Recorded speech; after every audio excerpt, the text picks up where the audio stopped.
pegar Gênesis 45 com vocês, versículos 4 a 8.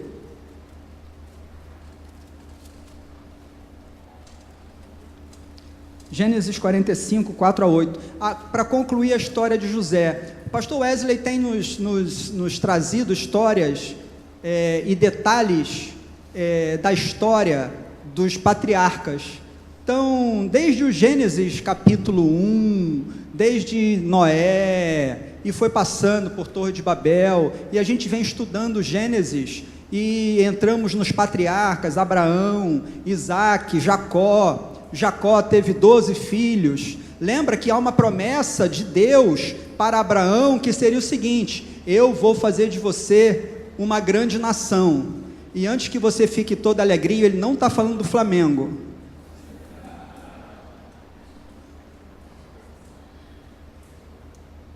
Porque tem gente que fala que Abraão é o pai da torcida do Flamengo, uma grande nação. Não é isso.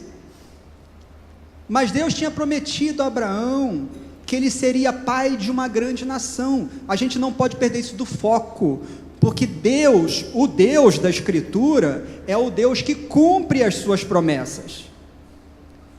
Não é um Deus leviano que trata com a sua caminhada, com a sua vida, com a sua existência, de forma irresponsável, de forma a ver o que vai acontecer. Não, é um Deus que faz promessas e cumpre promessas.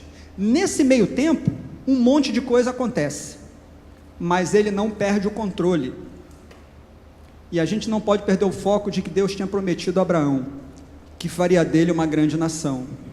E a gente chega em José. José é um dos 12 filhos de Jacó.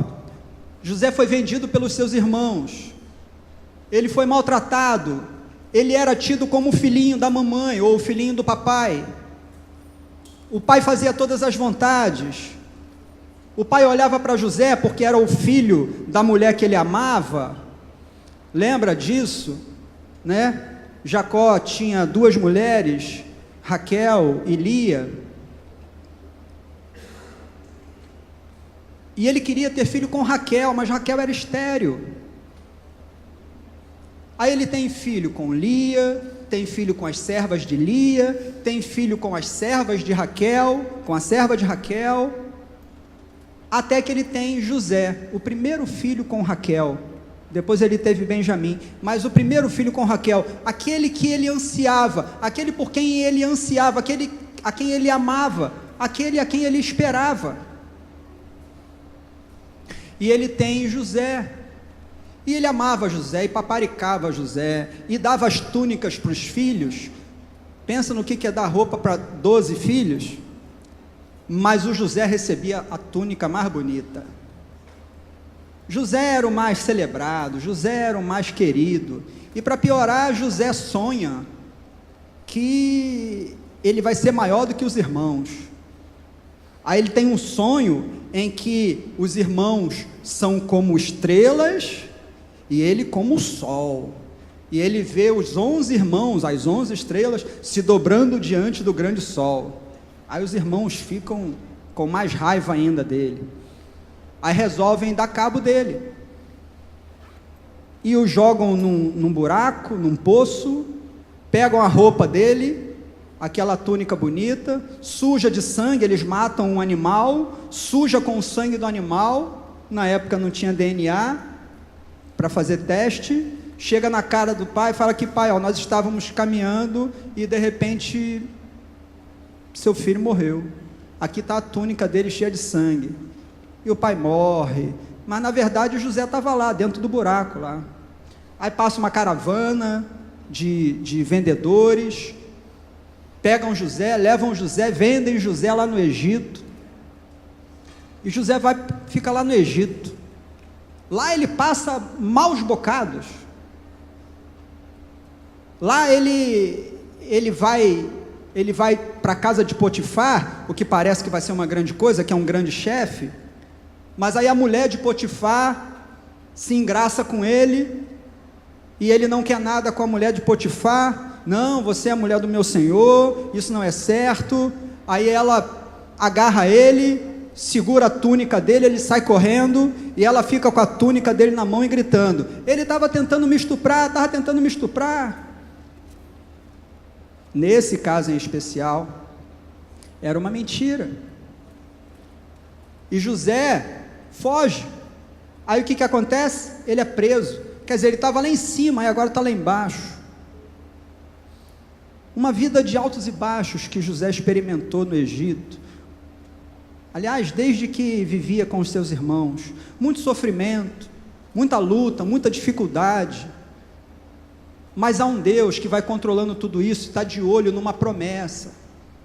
Porque o grande plano de Deus era trazer o Messias para a terra, e o Messias viria da descendência de Abraão, da descendência de Isaac. Era dele que viria o Messias, e Deus está de olho no Messias. Paulo, o apóstolo, escrevendo aos Gálatas no capítulo 4, ele fala sobre isso, que veio então a plenitude dos tempos, e Deus trouxe o seu filho de mulher, conforme manda a lei, na plenitude dos tempos, no tempo oportuno, no tempo pensado por Deus. Então Deus estava de olho em Jesus, e queria fazer isso a partir de Abraão. Então a promessa tem que seguir adiante. O texto diz assim, versículo 4: disse José a seus irmãos: agora chegai-vos a mim. Nesse momento aqui, os irmãos de José não sabiam que ele já era o grande governador do Egito. Ele já tinha mudado de roupa, de aparência, de nome. Então, os irmãos não o conheciam. Sabia que ele era o grande governador, muito poderoso, e está lá diante dele. Aí José se faz conhecer aos seus irmãos, e fala assim: disse José a seus irmãos: agora chegai-vos a mim. E chegaram-se. Então disse: eu sou José, vosso irmão, a quem vendestes para o Egito. Agora, pois, não vos entristeçais, nem vos irriteis contra vós mesmos, por me haverdes vendido para aqui. Olha que coisa extraordinária agora. Aqui, penso eu, ser o cerne da mensagem da história de José. Diz assim, ainda no versículo 5, porque para conservação da vida, Deus me enviou adiante de vós, porque já houve 2 anos de fome na terra, e ainda restam 5 anos em que não haverá lavoura nem colheita. Deus me enviou adiante de vós para conservar vossa sucessão na terra e para vos preservar a vida por um grande livramento. Assim, não fostes vós que me enviastes para cá, e sim Deus, que me pôs por pai de Faraó, e senhor de toda a sua casa, e como governador em toda a terra do Egito. Veja que naquele momento, José consegue ter a percepção de como Deus foi trabalhando em todo esse tempo, e que por mais que os irmãos tenham tomado as atitudes, o fato em si, Deus estava conduzindo toda a história. E eu tenho certeza que nos momentos em que José sofria e chorava, nem sempre ele conseguia se dar conta de que era Deus conduzindo todo aquele tempo dele. Arthurzinho, liga para mim no Gênesis 50:20, ou Vitor. Para concluir só esse texto, e a gente chegar à conclusão do que eu tenho falado para vocês, de que esse para mim é o cerne da mensagem de José.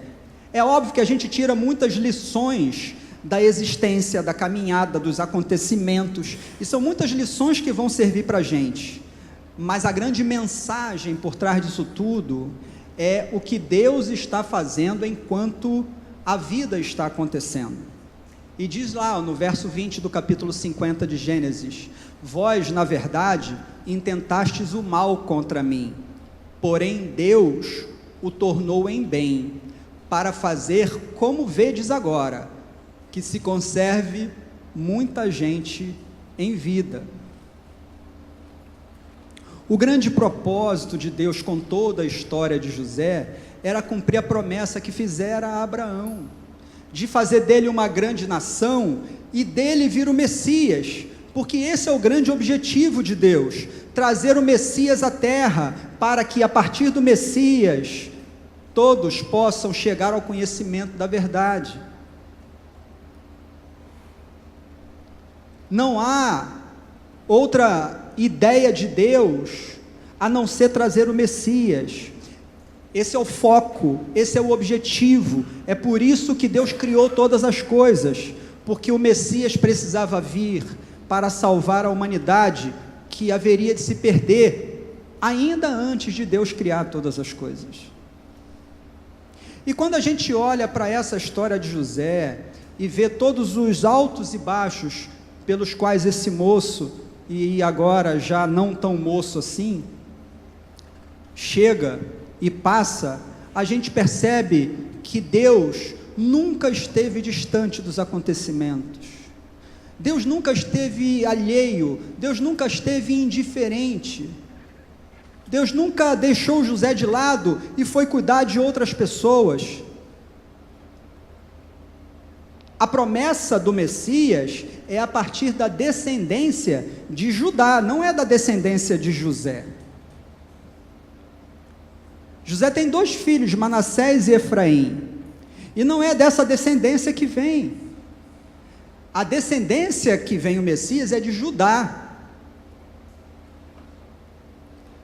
Quando Jacó vai abençoar os seus 12 filhos, já no finalzinho da vida, a partir do capítulo 46, 47, já bem velho, Jacó vai abençoando cada um dos seus 12 filhos, e ele chega para Judá e fala: Judá é um leãozinho.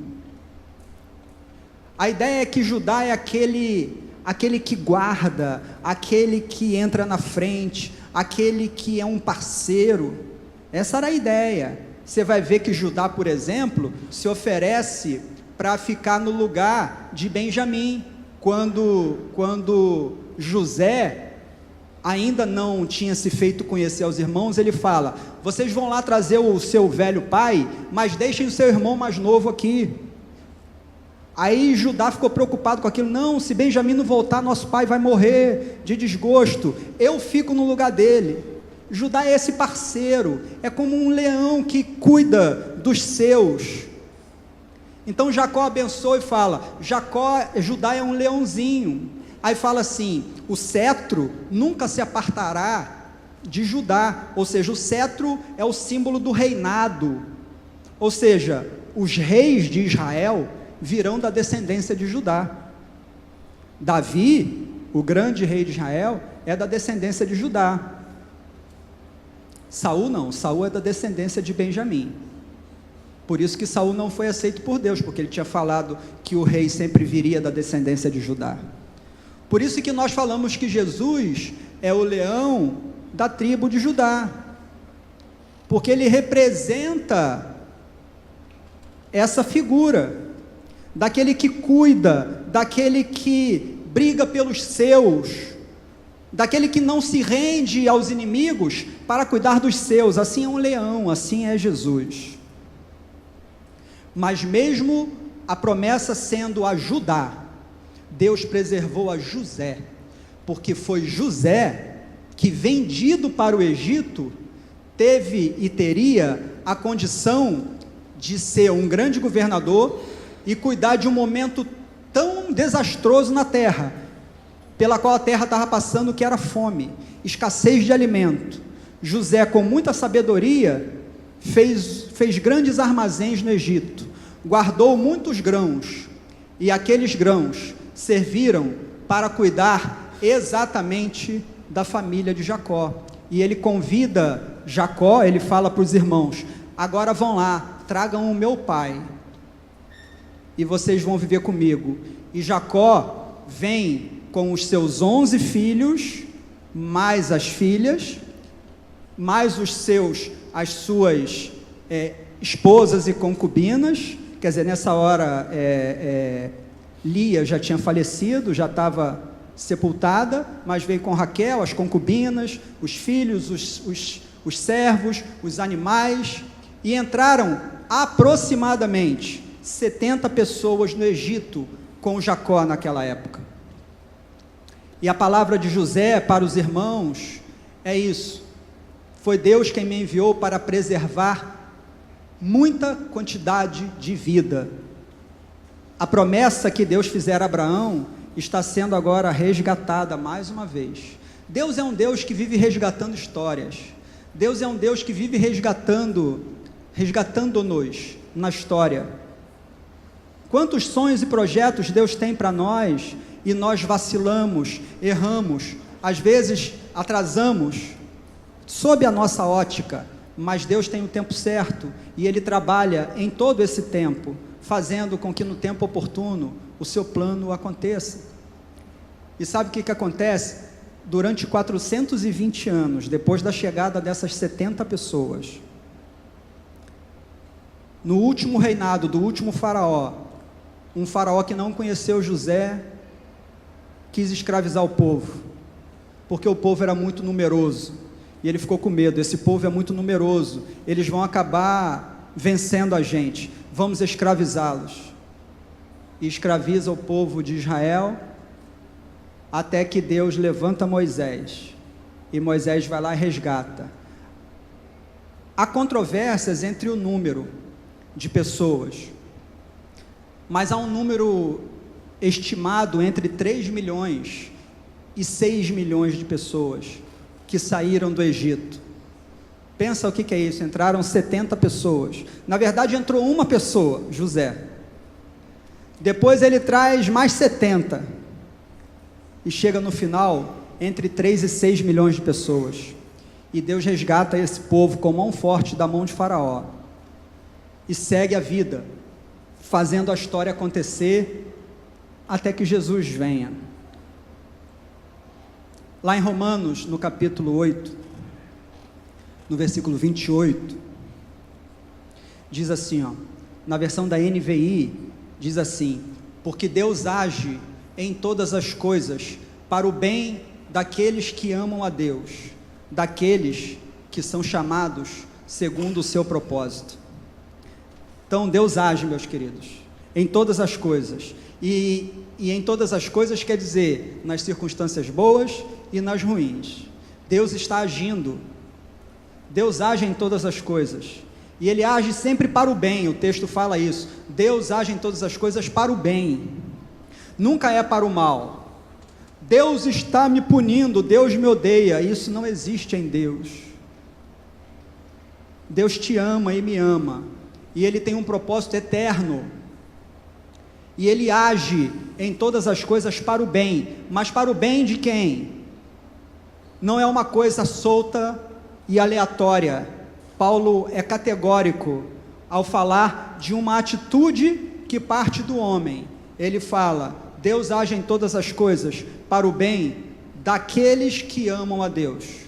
Então esse é o primeiro ponto, é daqueles que amam a Deus, é daqueles que demonstram uma adoração, uma devoção, um temor a Deus. Deus age em todas as coisas para o bem dessas pessoas.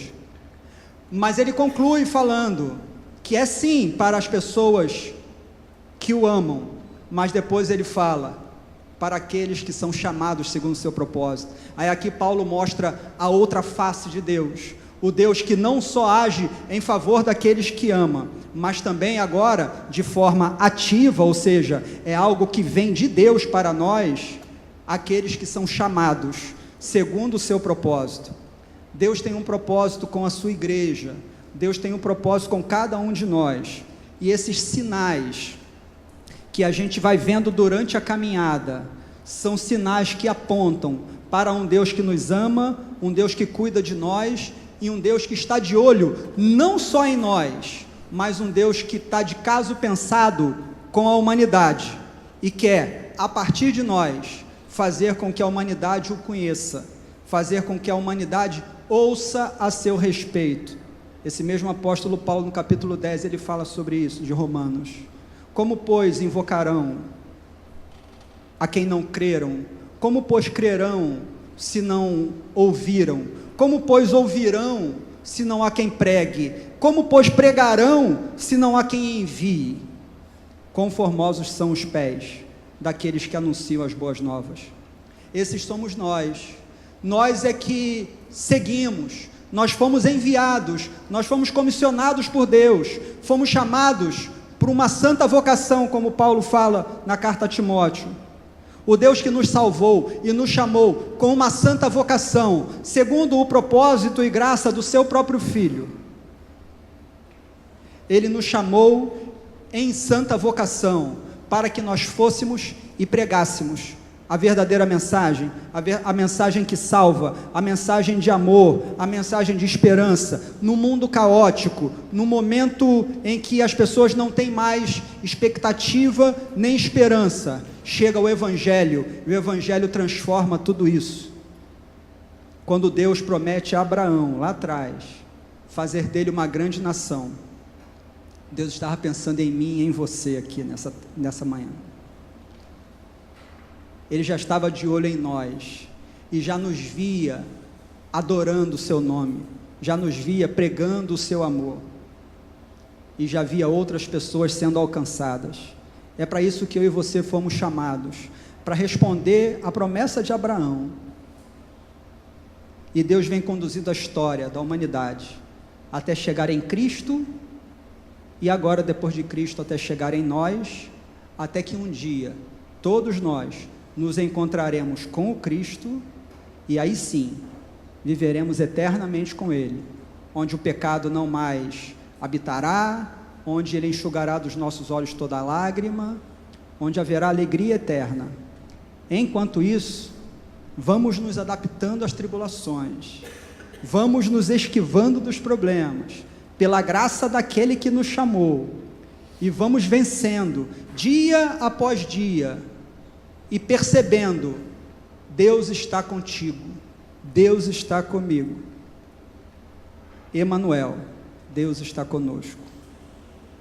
Eu quero orar com você nesse tempo, quero agradecer a Deus por essa oportunidade que nós temos tão preciosa, de falando dele, apresentar esse amor infinito, extraordinário, que nos alcança em todos os momentos da nossa vida. É bem verdade que no momento que a gente esteja passando por alguma coisa, nem sempre a gente consegue ver com clareza os movimentos de Deus, mas eu quero te garantir, a partir da história de José, não a partir do que eu penso, mas a partir da história de José, Deus ainda tem planos, Deus ainda tem ideias, Deus ainda tem objetivos a serem cumpridos. Não desista, não pare pelo meio do caminho, não fique com um sentimento de autopiedade, de autocomiseração.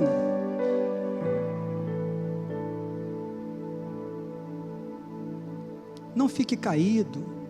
Ele está de mãos estendidas para você nessa manhã, para te falar: meu filho, minha filha, eu estou aqui, eu ainda tenho ideia a teu respeito, eu ainda quero fazer grandes coisas a partir da sua vida, ainda existem outras pessoas que precisam ouvir do meu amor. Não desanime, não temas. Essas são as palavras de Deus para a gente. Não temas, porque eu sou contigo. Não te assombres, porque eu sou o teu Deus.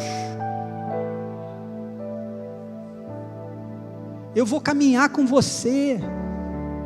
Nem sempre a vida vai ser boa com você. Nem sempre a vida vai ser legalzinha com você. Na verdade, eu antevejo, diria Deus, problemas na sua caminhada. Mas eu quero te garantir que mesmo nesses momentos, você não estará sozinho. Eu cuido dos meus, eu cuido das minhas ovelhas, porque eu tenho um propósito com a humanidade. Sob essa perspectiva, meu querido, minha querida, a minha e a tua vida são extremamente importantes no projeto de salvação da humanidade. Não pense que a sua vida é sua única e exclusivamente. Deus quer te usar. Não fique se sabotando com esse sentimento de autocomiseração, dizendo, coitadinho de mim. Você não pode se auto-justificar. É Deus quem te justifica através do Filho. E quando Ele te justifica, Ele te levanta. Te levanta para ir adiante. Eu e você somos os pés e as mãos daquele que é o cabeça da igreja.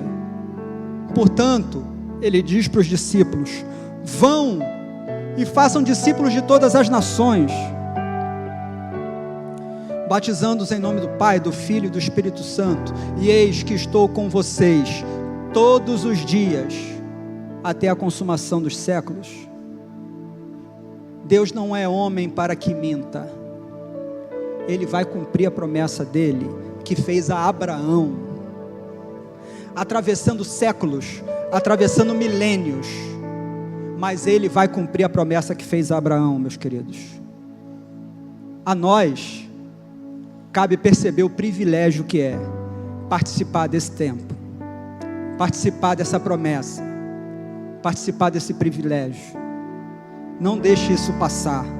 Isso não é uma religião, isso não é uma instituição, isso não é um grupo social, isso não é um encontro de amizades. É tudo isso, mas é muito mais. É um Deus que quer cumprir uma promessa. Até hoje Ele se lembra da promessa que fez a Abraão, e Ele quer cumprir essa promessa a Abraão, usando a minha e a tua vida. Então se levanta em nome de Jesus e siga-o, ame-o, adore-o, deixe de lado todas as outras coisas que atrapalham a sua relação com Deus, os seus medos, os seus pecados, aquelas coisas que te amarram. Levanta em nome de Jesus e adora esse Deus, porque Ele tem ideia a teu respeito. Ele está vendo você nessa manhã, Ele está contemplando o teu coração, e mais do que isso, Ele está falando ao teu coração nessa hora. Portanto, não despreze quando o Espírito Santo falar com você. Abra o seu coração e receba-o nessa manhã como teu Senhor, como teu Salvador, e desfrute do privilégio da honra que é habitar com o Rei dos Reis e Senhor dos Senhores. Eu quero orar, quero pedir que você fique em pé, quero pedir que você fique em pé e quero apelar ao teu coração. Você que ouviu essa mensagem que fala de um Deus que te ama, não deixe essa oportunidade passar. A palavra de Deus diz para a gente se render a Ele. Isso é atitude de rendição. Arrependa-se dos seus pecados, eles ficarão para trás, eles não serão impedimento para Deus te abraçar nessa manhã, nunca serão, nem hoje e nem nunca. Nem os teus pecados podem te afastar daquele que te ama. Marcela leu isso no texto de Romanos 8:38. Nada, nem ninguém poderá nos afastar do amor de Deus que está em Cristo Jesus. Então, se renda a Ele nessa manhã, entregue-se a Ele. Se esse é o desejo do teu coração, quero pedir que você faça um gesto com a sua mão levantando a sua mão, eu vou orar por você. Deus abençoe, meu querido. Deus abençoe ali. Deus abençoe lá atrás, meus queridos. Deus abençoe lá atrás. Deus abençoe, minha amada. Deus abençoe, meu querido amigo. Deus está presente nesse lugar. Deus está fazendo uma obra bendita na igreja dele. Ele está cumprindo a promessa a Abraão. Marcela, canta para nós a música, depois eu quero orar. Cante essa música, desfrutando desse tempo que o Espírito Santo está tocando no teu coração agora. Pense nisso como um presente de Deus para você nessa manhã.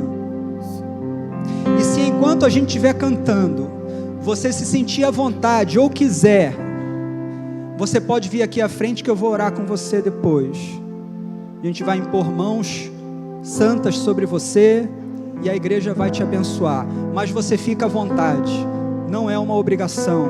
Deus conhece o teu coração, mas se enquanto estivermos cantando você quiser vir, você é bem-vindo a esse tempo aqui. Aleluia. Deus cuida de você. Deus está olhando o coração de vocês nessa manhã. Deus está contemplando e está dizendo: meus filhos, eu amo vocês e eu cuido de vocês. Não há nada que impeça o meu amor e o meu agir na sua vida. Eu sei que muitas coisas podem ter atrapalhado durante um tempo, mas Deus é o mesmo. Nesse tempo que nós temos visto nas redes sociais, pessoas colocando foto de 10 anos atrás e 10 anos agora. Jesus tem a mesma foto, Ele é o mesmo ontem, hoje e será eternamente. Não tem 10 anos que o mude, não tem 1000 anos que o mude. Ele é o mesmo ontem, hoje e será eternamente. E Ele está cuidando de você, não importa o que tenha acontecido na sua caminhada. Deus, nós queremos louvar o Teu nome, porque a Tua palavra foi pregada na unção do Teu Espírito Santo, e Teus filhos, tocados por essa mensagem, fizeram gestos na Tua direção. Alguns estão aqui à frente, outros nos seus lugares, outros talvez nem tenham feito gestos, mas o Senhor conhece o coração, porque o Senhor sonda o coração. Então quero te pedir, Pai, nessa manhã, que o Senhor complete a Tua bendita obra na vida desses meus queridos irmãos que estão aqui nessa manhã e daqueles que nos assistem pela internet nessa hora, porque eu sei que o Senhor não está restrito a esse lugar, a esse ambiente, mas o Senhor perscruta os corações em qualquer lugar do planeta. O Senhor sonda os corações nos lugares onde ninguém mais pode ir. O Senhor pode alcançar. Então, Pai, faz, completa, aperfeiçoa a obra que o Senhor mesmo tem começado na vida dos meus queridos e amados irmãos. Muito obrigado, Pai, pela Tua obra bendita. Consolida-nos na Tua caminhada, consolida-nos na Tua palavra, porque a Tua palavra é a verdade, não há outra verdade, a Tua palavra é a verdade.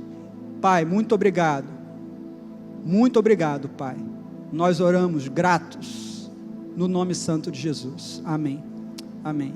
Deus abençoe, meus queridos irmãos.